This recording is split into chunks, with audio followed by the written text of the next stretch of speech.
Tuloy pa rin ang ating morning habit na tsikahan dahil ngayong umaga mga kapuso, isang kwento ng perseverance ang bitbit sa atin ni Roque Tapales ng Zamboanga City na isang person with disability na raketero. Buenos dias, Roque! Welcome sa At Home with Jeway Regional TV. ¿Qué tal eto, ahora? Okay lang po. Bueno lang po. Alegre kasi takiyo aura na GMA Regional TV.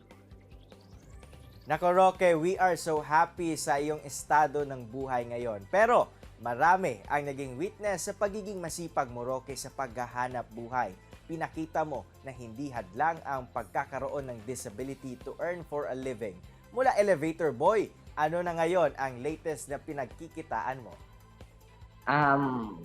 Anyway sir, bale sir, yung kinasal po ako, umalis na po ako na elevator boy at naging checker po ako dito sa here in Zamboanga, sa mall, big mall dito. Hindi ko na sabihin na banggitin ang mall.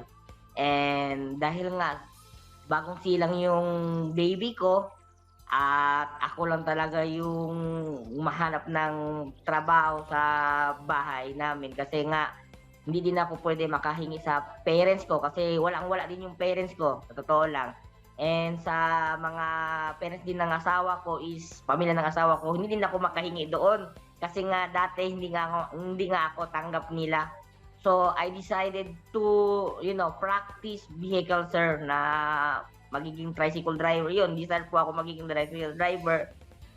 Sa awa po ng Diyos, natuto po ako magmaneho ng isang 3-strike nga vehicle. All PWDs are protected by law sa Pinas. How do you handle, Roque, ang mga situation na kinukutya ka because of your disability? Sa totoo lang sir, wala pong problema sa akin yung mga kutya ng ibang tao, lalo na yung mga bata pa po ako dati or yung estudyante pa po ako, nag-aaral pa po ako.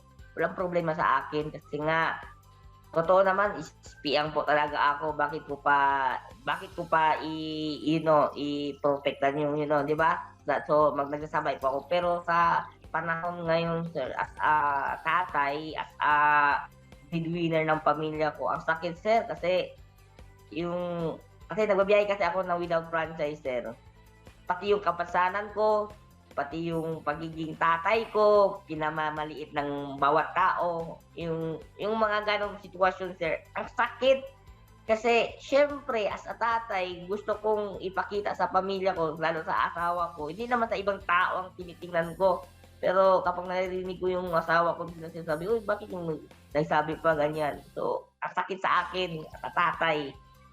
Nako Roque, ang lakas talaga ng fighting spirit mo. Kung may kanta ka, ano ito? At pasample naman. Pinting ng puso po, sir. Parang alon sa dagat, ika'y dumating. Parang alon sa dagat, kami yung dalhin.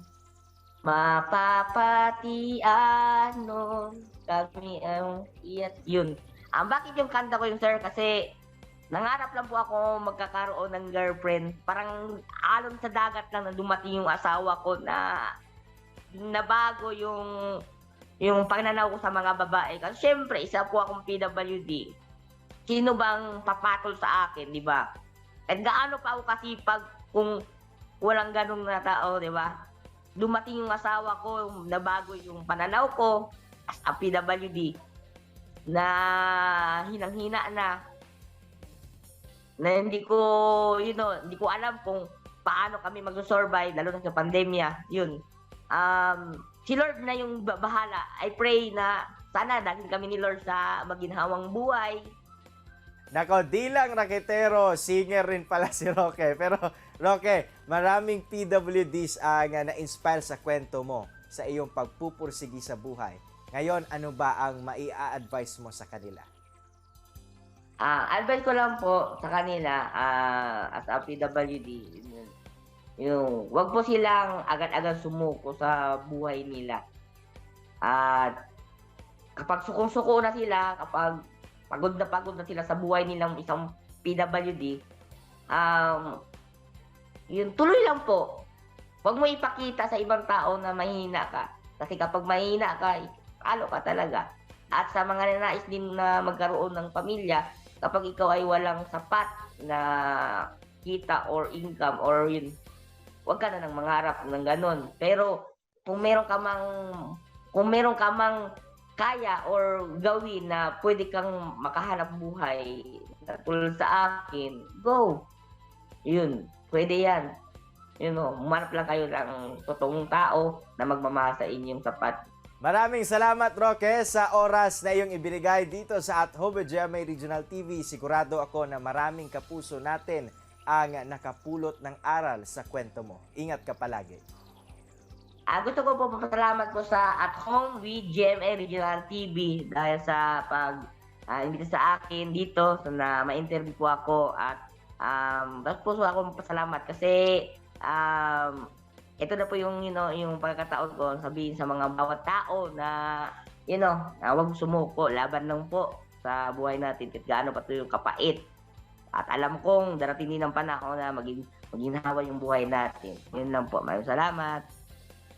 Mga kapuso, standby lang mo kay mubalik pa ang At Home with GMA Regional TV. Kini ang At Home with GMA Regional TV.